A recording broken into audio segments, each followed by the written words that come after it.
Well, hello again, and welcome to another edition of the Good News Gang. Christmas variety, I guess. I don't know what we want to call this, but we are certainly taking some time to enjoy the season and share a little something different with everyone. But my name is Pastor Matt West, and I serve at Marble Memorial United Methodist Church in Milan, Michigan. And once again, I am joined by this gang of characters in front of you. We have Pastor Kim Metzer from Hope UMC in Hastings, Pastor Matt Osborne from Ishpeming Wesley UMC in the Upper Peninsula. We've got Pastor Jackie Ranieri from Clare UMC and Pastor Curtis Clark from Marysville UMC. How's everybody doing this week? Good. Good. All right, good. Doing good. Thumbs up and good. Vaccinations are up. How much snow in the UP? Just a little dusting. It hasn't stuck around too much, so. Wow. All right. Yeah. Well, It's coming. oh yeah, we got a little bit today here in Milan, so just enough to cover the ground. We don't have nothing. Well, Nothing. wow. Enjoy it while you can. Right. We had 5 inches last week, so. All righty. Well, before we get into tonight's conversation, because each week one of us is taking the opportunity to share our favorite Christmas song or hymn with you and talk a little bit about it. And it's my turn this week, but before we get into that conversation, I thought we would have a little Christmas fun. And I've got some Christmas trivia for my friends to see if they're ready for the season, we'll say. And so here's your first question. In the song Frosty the Snowman, what made Frosty come to life? The hat. There was magic in the hat. Magic in the hat. There's a magic in the hat. What kind of hat, though? An old silk hat. Ah, ding, ding, ding, ding. That's right. Very good. Woo! All right. Who played George Bailey in the Christmas classic It's a Wonderful Life? Curtis? Jimmy Stewart. Yes. Yeah, the Jimmy can come up with the Stewart. All right, here you go. Per a recent holiday fad, what spy hides around the house reporting back to Santa on who has been naughty and nice? Elf on the shelf. Elf on the Shelf. Very good. Now, I've never heard of this before, but we'll see if you guys have. What Christmas beverage is also known as milk punch? Eggnog. Eggnog. Yes, very good. Oh, that makes sense. It makes a great French toast batter as well. Oh, good to know. Thank you, Mr. Chef. You're welcome. All right, we're gonna go back in time for this one. In 1981, Bob and Doug McKenzie released their own version of a classic Christmas song. Which song is that? I'm gonna give it to the Youper. Oh, Is it White Christmas? I think it should be silly, but it's not. No, Curtis, I saw your hand up. I think it was a version of the 12 Days of Christmas. Yeah, But it may have been the 12 Beers of Christmas. I'm not sure. it is based on the 12 Days of Christmas. Oh, that. Wow. All right. What animated 2004 film is about a train that carries kids to the North Pole on Christmas Eve? Polar Express. Ah, very good. Ding, ding, ding. All right, one more here. What much rivaled, no, sorry. Nope, wrong one. I'm going to ask a different one. That one's going to be too easy. Okay, here we go. One of Santa's reindeer shares a name with a famous symbol of Valentine's Day. Which reindeer is that? Oh, Cupid. Yes, Pastor Kim. Very good. Speak up. Speak up. Is that a question or an answer? yeah. Form your I was answer. gonna say Who Nick. is? Cupid? Are we playing Jeopardy? Well, thank you for indulging me in a little Christmas fun. And I'm going to go ahead and get sharing my favorite Christmas song. And so I went with a little more modern song for my selection. It's a song called Joseph's Lullaby by the contemporary Christian group called Mercy Me. And it's, I guess part of what I enjoy about it is it comes from the perspective of Joseph. Not very many songs are written from Joseph's perspective on the Christmas story. You know, we hear a lot about Mary and the baby Jesus and those who come to see Jesus when he's born, but not a whole lot is really mentioned about Joseph's view of what's going on. And so the interesting thing about this song is I was looking into it, they originally wrote it to be Mary's lullaby. And so Bart Millard, who is the lead singer of Mercy Me, had wrote it in a higher key and was looking to do some real falsettos behind it.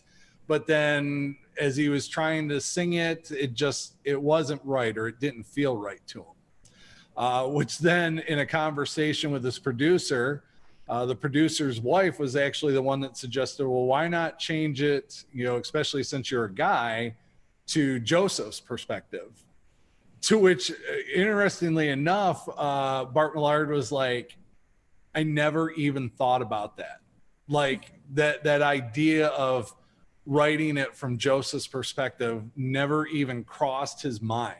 So like his mind was totally blown when his producer's wife suggested the idea of like writing it from the male perspective or Joseph's perspective. So, you know, he started to write this song in December of 2004, which was about a month after his son was born.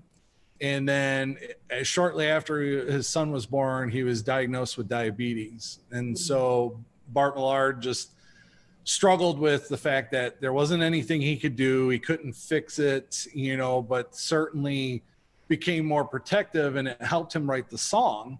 To which then, you know, he started thinking more about, you know, how did Joseph really feel about what was going on? Because, you know, Jesus technically really wasn't his son.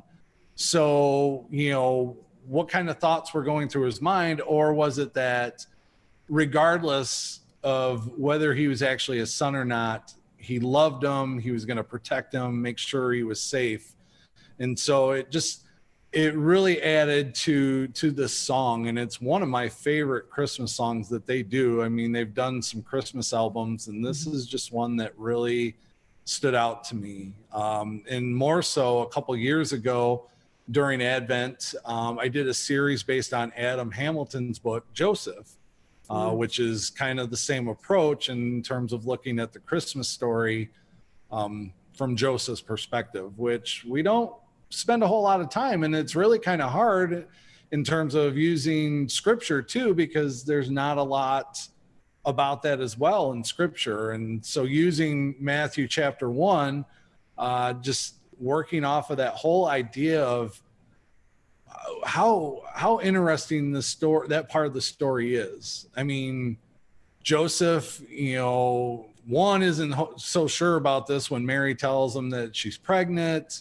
You know, this isn't his child. It's like, I don't know if I want to get into this. And of course, divorce is a whole other ball of wax during this time. And so, you know, once the angel speaks to him, I mean, Joseph takes on this tremendous role to be the son of God's father and to make sure that he's safe while here on earth. But one of the things I wanted to share too is, you know, I don't want to share all the lyrics, but there's one particular verse that me as a father of two boys, this is another reason this song speaks to me. There's a verse that says, I believe the glory of heaven is lying in my arms tonight. But Lord, I ask that he, for just this moment, simply be my child. And, it just really gets you in the feels, you know, when you hear this song, and maybe more so for us who are fathers. But then to put ourselves in Joseph's shoes for a moment, it really, I think, just brings things to light and what our role is. And I think even as parents, you know, or mothers, you know, it's that same thing about we feel helpless at various times, or we're not sure if we're going to be able to do anything for our children, but then to just initially, hold them in our arms and just know or share with them, hey, you're safe. It's going to be okay. Just sleep, and this lullaby, Joseph's lullaby, I don't know. For me, it very quickly became one of my favorites. So that's my story, and I'm sticking to it. So any thoughts on this song, or like, have you heard it? Do you know of it? Anything you want to add to what I shared? Not sure that I've heard it. Well, you better check it out. I I will will. definitely Well, check it out because I'm not familiar with it. But I share these videos along with the song that we're discussing. So like last week on our YouTube playlist, I had Hark the Herald Angels sang a version of it, and then the devotional. So I'll do the same thing this week. Nice. Yeah, it is nice. I've heard it before, and I think it's just a beautiful song. Like you said, a love a father has for his son, and same as a mother has for her child as well. So it's just a beautiful song. Very nice, very touching. Yeah. yeah, we don't get much of Joseph in the Gospels, outside of the birth story, and then when he takes the family down to Egypt to escape Herod's decree, and then comes back. I think the only other reference to Joseph is, well, they take him to the temple, but that's even before they leave, though, is when they forget about Jesus when he's teaching in the temple. But after that, we don't know much about Joseph, and there's always this great debate. I think Hamilton brought up in one of his studies, was Joseph, a younger man? Was he Mary's age, a little bit older, or was he a much older man? Right. There's great debate over that, and Yes. But I think what we see in Scripture from Joseph is, one, he's obedient to God. Every time an angel speaks to him, he is obedient, and he listens, and he does what God tells him to do. And his role, I think, as dads, is like you said, it's to protect. His role was to protect that child and protect Mary, to make sure that family stayed together. Now that's what I like too, is that God made sure that this family stayed together. He had every reason to leave Mary, every reason. No one would have blamed him, but God stepped in and said, no, this family unit needs to stay together. This isn't important what's going on here. I remember, I think it was my second or third year in Armada and West Berlin. And, after you preach on Christmas Eve 2 or 3 years, you're trying to come up with just a different way, or a new way to tell this old story. Right. And so one year I took on the role of Joseph, and I kind of dressed up in that kind of garb, and my message was just me sitting next to, we had the manger up on the chancel, and on a little stool. I think I may have been sitting on a stool or on a bale of hay, and just held like a little baby, and just talked about what the experience might have been like, and how brave Mary was, and the journey, and all these things. And I think there's a lot of, we get to take a lot of liberty, I think, with what Joseph experienced. Well, it's, that was the thing when I did the series too, is, just the to try and even fathom like the amount of pressure in this situation. This is all before, Jesus is even born. It's like Mary's like, wait a minute, like, I'm pregnant. Like, how am I going to go back and explain this? Mhm. And Joseph's like, wait a minute, that ain't mine, so how do I explain this to everybody? And so, and then that idea of like, well, I could leave her, but then that creates a whole other slew of problems for her and between our families. And it's like, how do I, because I got to imagine at some point there's that thought in his mind of, can I love this child? Until the angel speaks to him, I imagine that thought had to have crossed his mind. But now for me, my oldest son is not my biological son. And so kind of, some of those thoughts of like, can this work? Is he going to love me? Am I going to be able to love him in the same way?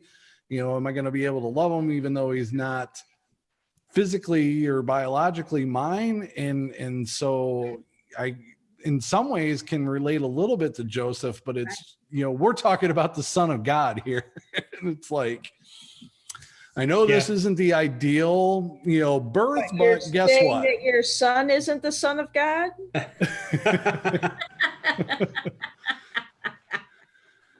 Yes.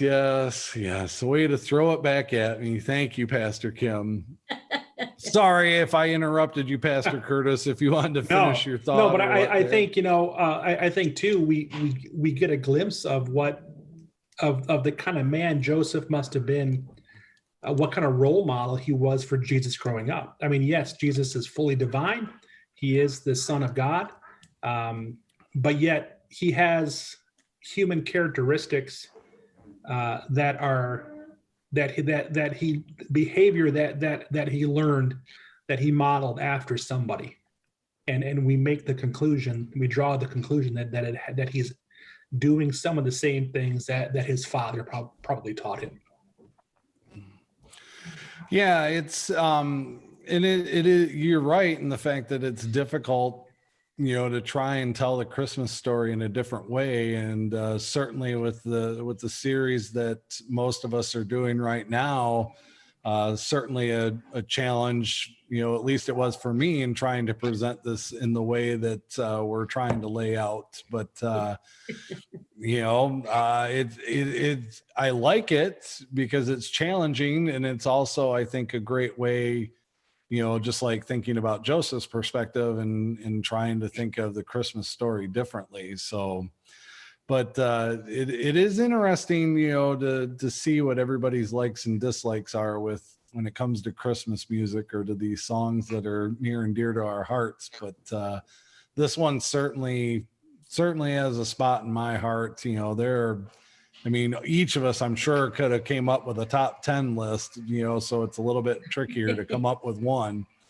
But and Pastor Matt, we happened to sing Hark the Herald Angels Sings last Sunday in our worship service. So that worked out nicely as well with our last week. Also sing Seymour Swine's song at all, or did you?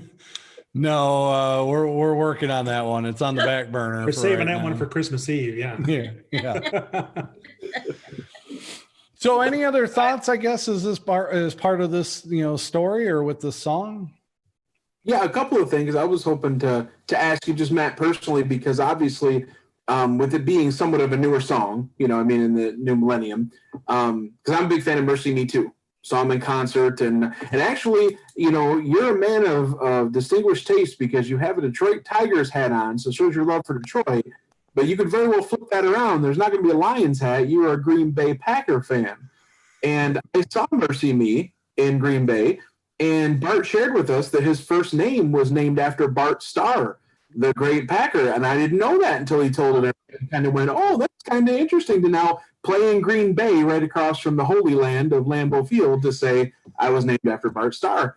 So I appreciate that. I saw Mercy Me in Springfield, and he said the same thing, but he said he was named after Bart Simpson. Oh, well. Oh. So I don't know. I'm just saying. No. I believe you, my brother. I believe you 100%. So I couldn't jump the list, though. Well, Matt, you because I like Mercy Me, what jumped out is that you picked something by them. But how did you come across this song?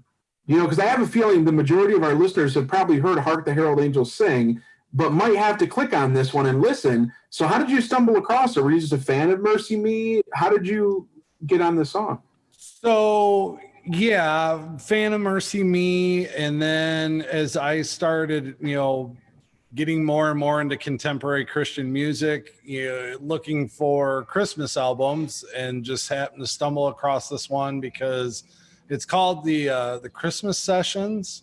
and there's a couple other songs on that they really do a fantastic version, because the whole idea of this particular album, as I was looking into Joseph's Lullaby, was that they wanted to do some traditional songs but put a little twist on it, their own little twist to make it a little different or their own.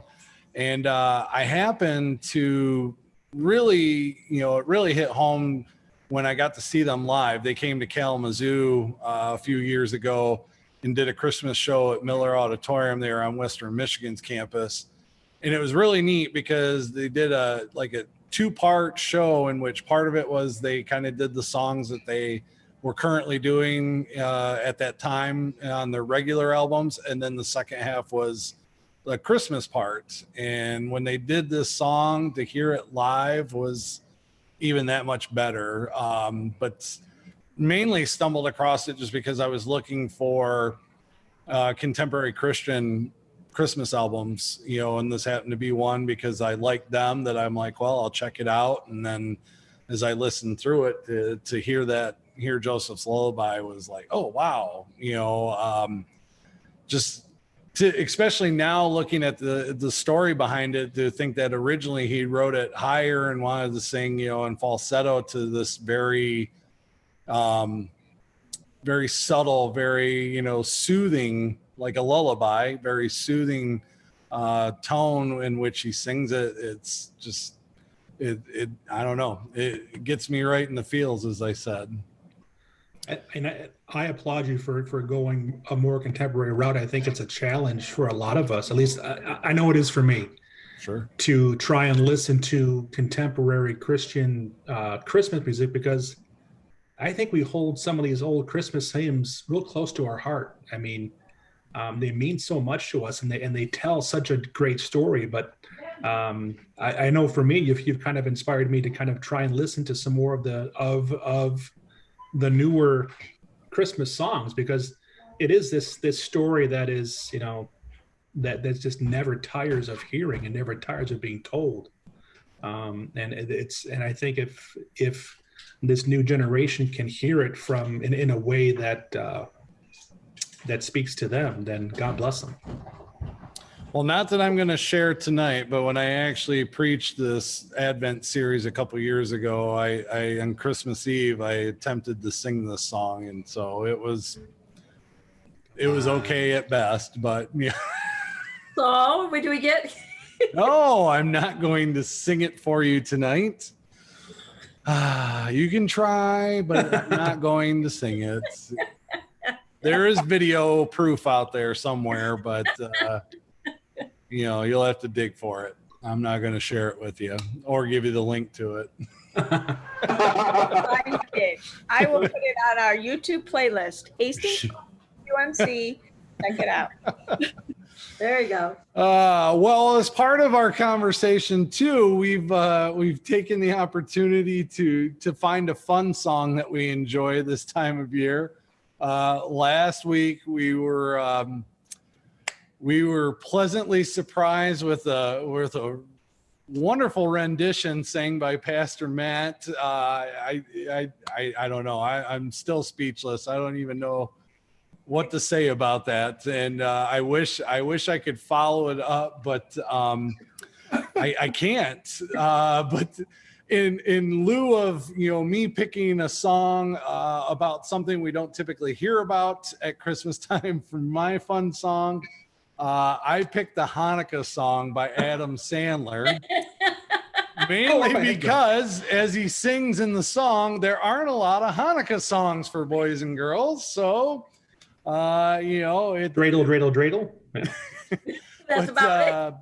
There were a number of years where I seem to have been associated with looking like Adam Sandler. So, of course, another one that's near and dear to my heart. But I don't know. That was my fun song. And well, let's see here. I guess I don't know if I should share any of the lyrics.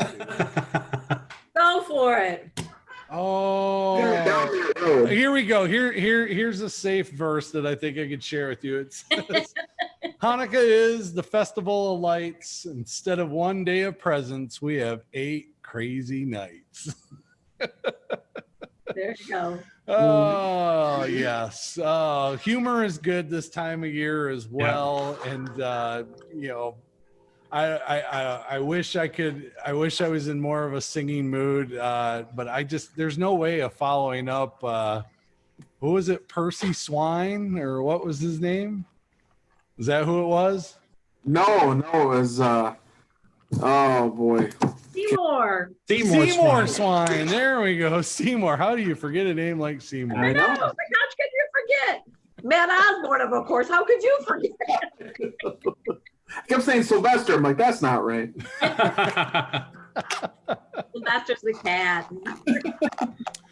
So, as I guess, usually we offer the opportunity for final thoughts, but before we get to that point, I guess I would just kind of ask maybe how things went with your first week of Advent services. Even though we're virtual, how'd it go? For us, it went good. It was my first week back after 2 weeks of isolation or quarantine. So it was good to be back with the worship team in the sanctuary. We were all together.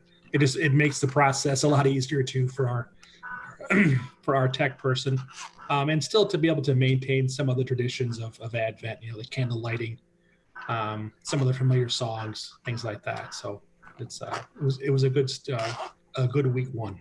Good. Anybody else? We had a good week one as well.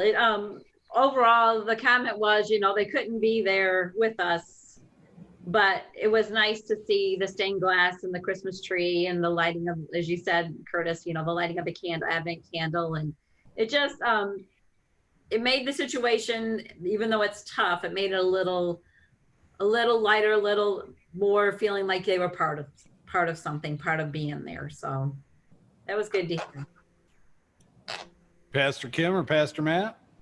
Well, 2 key members of our praise team were still under quarantine during the time that they would have rehearsed. So it was just me solo again this week. But it was all right. I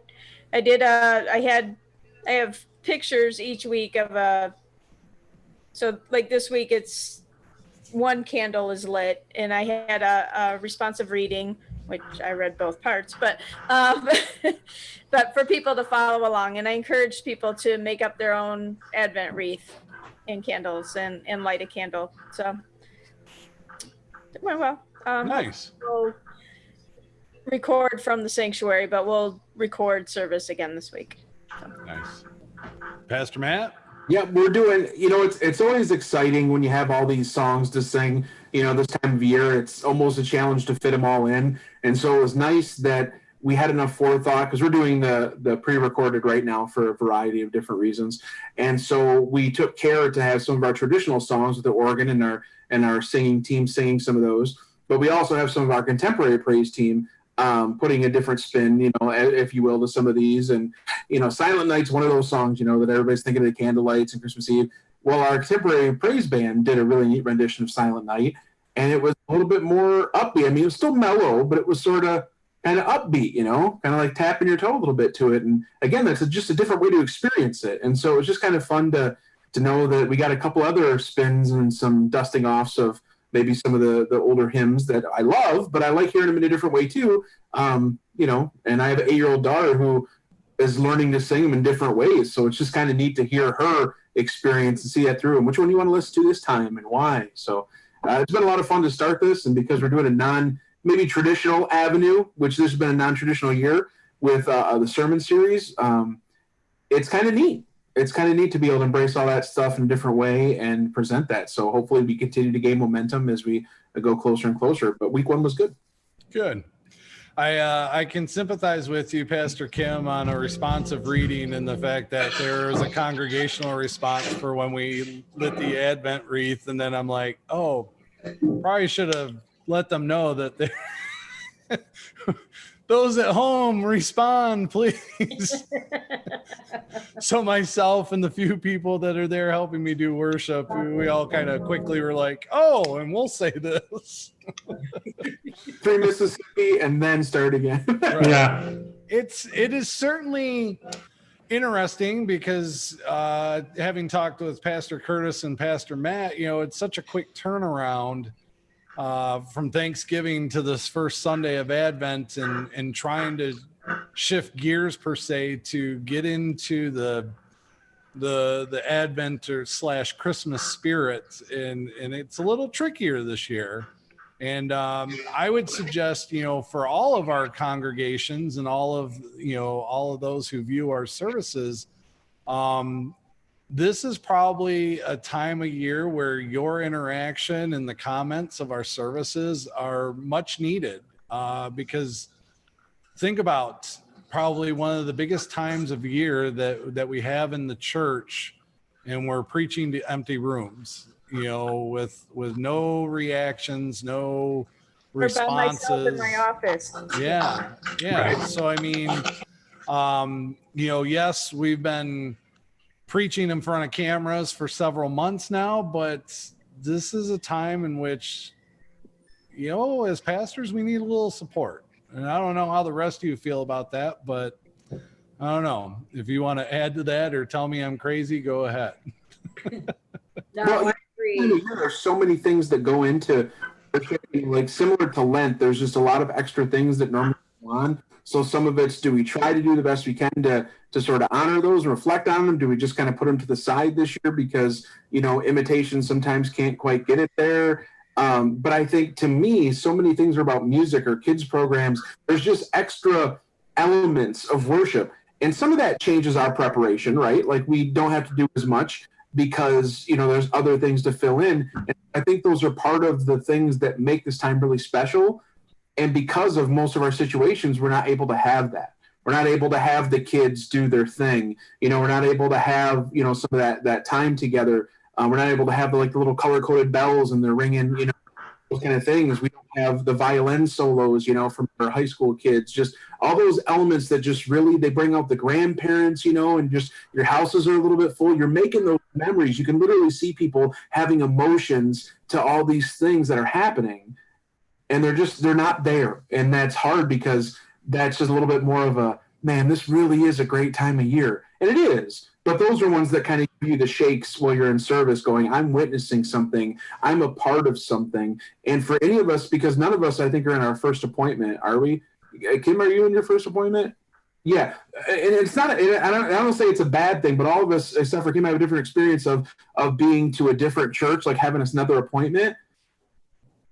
That most of us aren't in the same place for our entire career. So it's very much at least from my perspective, I'm sharing in a neat moment that's happening in the history of the church that I'm walking these chapters with, to know that that's part of their story, and you can still get that, Kim. I'm not trying to say you can't, but it's just when you're in a different one, you realize this time passes so quickly and the chapters change. And so I think we're kind of missing that this year, a little bit of, do you remember that one year when they made a human train and then they reenacted the birth narrative? And you remember, that the child was playing the xylophone thing and she had to face away from the congregation because she was so embarrassed. But there were 3 generations of their family that were just sobbing because she was playing the song. And it was almost like the little drummer boy to Jesus. It was such a precious thing. And we don't get that now. It's hard. Right. Jackie, were you going to say something? Well, I was just going to chime into what you were talking about, Matt West, that, it is hard and it is a lot of energy. I mean, we are by ourselves, or, I'm lucky enough to have a crew with me, less than 10, everybody, but, but just having, people there, but it's just, I miss the response. I miss the feedback. I miss looking out into the congregation and seeing someone shake their head like, yes, that's exactly what I mean. Yeah, I miss that. I thrive on that. And it takes a lot out of me to try to keep pumping out energy, because it's just, like you said, you're talking to yourself in a room, or, I'm talking to myself in a big room, and it's just kind of, and you miss out, like you said, Matt, I was born about, you miss those opportunities of, creating memories for families and creating that time. And And I'm hoping, as crazy as this year is, as crazy as this whole year has been, that somehow we are creating a memory. Like, remember when we couldn't go to church, but we watched our church services on the computer or off the TV, that we could do it like that. So it's like, that's what I keep thinking in the back of my mind. That's why I keep praying and hoping that somehow we can still make it special. And that's why, I'm trying to do the best I can in a sanctuary. Yes, it's empty and that, but yet they can see it, it just, somehow be there and feel a piece of it, a part of it, and that. So it's just, it's difficult this year. It's wearing on each of us. I mean, I know how many of these pastors you talk to, and everybody's like, I'm a little tired these days, and trying to be creative. Maybe we need to be a Bible character each week, and it would help us look at it in a different lens. Maybe we should try something. I don't know, but it is. It's still fun, exciting, but it's wearing, and it's hard. It's getting hard to preach to an empty room, just hoping you're getting the point across and so forth. So that's my 2 cents. That's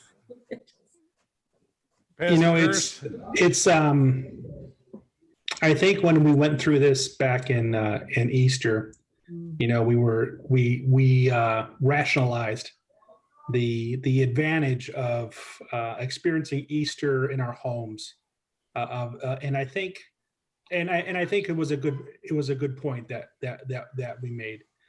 And as I'm listening to you guys tonight, and as we know what's coming, we know how this story ends. Each of us who are on the screen have experienced birth, obviously from a father's perspective and also from a mother's perspective.